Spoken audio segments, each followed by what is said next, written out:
ಇನ್ನು ಕೇಂದ್ರ ಸಚಿವ ಕಿರಣ್ ರಿಜಿಜು ಅವರು ಪ್ರಧಾನಿ ಮೋದಿಯವರ ನಡೆಯನ್ನು ಸಮರ್ಥಿಸಿಕೊಂಡಿದ್ದಾರೆ ಈ ನೀಟ್ ಅಕ್ರಮದ ವಿಚಾರಕ್ಕೆ ಸಂಬಂಧಪಟ್ಟಂತೆ.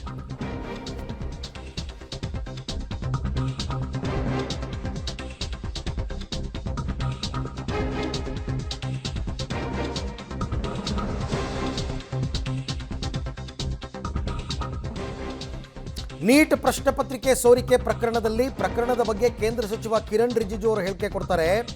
ಸೋರಿಕೆಯಾದ ಬಳಿಕ ಮೋದಿ ಕ್ರಮ ಕೈಗೊಂಡಿದ್ದಾರೆ. ಸೋರಿಕೆ ಆಗೋದಕ್ಕೆ ಮುಂಚೆ ಕ್ರಮ ಕೈಗೊಳ್ಳಬೇಕಾಗಿತ್ತಲ್ವಾ? ಸೋರಿಕೆ ಆದಮೇಲೆ ಕ್ರಮ ಕೈಗೊಂಡಿದ್ದಾರೆ. 13 ಜನರನ್ನು ಬಂಧಿಸಿ ಜೈಲಿಗೆ ಕಳಿಸಲಾಗಿದೆ. ಮರುಪರೀಕ್ಷೆ ನಡೆಸೋದಕ್ಕೆ ತಕ್ಷಣ ಕ್ರಮ ಕೈಗೊಳ್ಳಲಾಗಿದೆ. ವಿಳಂಬವಿಲ್ಲದೆ ಫಲಿತಾಂಶ ಘೋಷಣೆ ಮಾಡಿದ್ದೀವಿ ಅಂತ ಸಮರ್ಥಿಸಿಕೊಂಡಿದ್ದಾರೆ. ಕೇಂದ್ರ ಸಚಿವ ಕಿರಣ್ ರಿಜಿಜು ಅವರ ಮಾತು, ನೀಟ್ ಪ್ರಶ್ನೆ ಪತ್ರಿಕೆ ಸೋರಿಕೆ ಪ್ರಕರಣಕ್ಕೆ ಸಂಬಂಧಪಟ್ಟಂತೆ ಏನು ಕ್ರಮ ತಗೊಂಡಿದ್ದೀವಿ. ಎಲ್ಲರೂ ಹೇಳ್ತಾ ಇದ್ದಾರೆ ಕೇಂದ್ರದ ಮೌನ ಅಂತ ಹೇಳ್ತಾ ಇದ್ದಾರೆ. ಇಲ್ಲ, ನಾವು ಕ್ರಮ ತಗೊಂಡಿದ್ದೀವಿ. ಮತ್ತೆ ಮರುಪರೀಕ್ಷೆಯನ್ನು ನಡೆಸಿದ್ದೀವಿ, ರಿಸಲ್ಟ್ ಕೊಟ್ಟಿದ್ದೀವಿ, ಎಲ್ಲ ಮಾಡಿದ್ದೀವಿ ಅಂತ.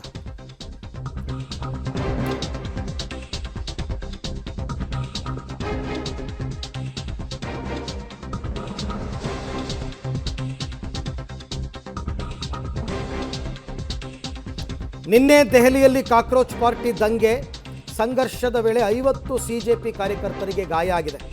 ಪ್ರತಿಭಟನೆ ವೇಳೆ 118 ಪೊಲೀಸರಿಗೂ ಗಾಯ ಆಗಿದೆ. ಕಾಕ್ರೋಚ್ ಕಾರ್ಯಕರ್ತರ ವಿರುದ್ಧ ಎಫ್ಐಆರ್ ದಾಖಲಾಗಿದೆ.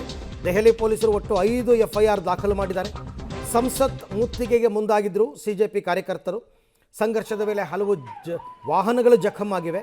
250ಕ್ಕೂ ಹೆಚ್ಚು ವಿಡಿಯೋಗಳನ್ನ ಈಗ ಪರಿಶೀಲನೆ ಮಾಡಲಾಗ್ತಾ ಇದೆ. ಅಂದರೆ ಈ ಥರದ ಸಂಘರ್ಷಗಳಾದಾಗ ಪೊಲೀಸರು ಮುಂದಿನ ಕ್ರಮ ತಗೋಬೇಕಲ್ಲ. ಯಾರು ಮಾಡಿದ್ದು, ಯಾಕೆ, ಏನು, ಎತ್ತ, ಈ ಸಂಘರ್ಷ ಶುರುವಾಗಿದ್ದು ಯಾಕೆ, ಯಾರಿಂದ, ಎಲ್ಲವನ್ನೂ ಕೂಡ ನೋಡಬೇಕು.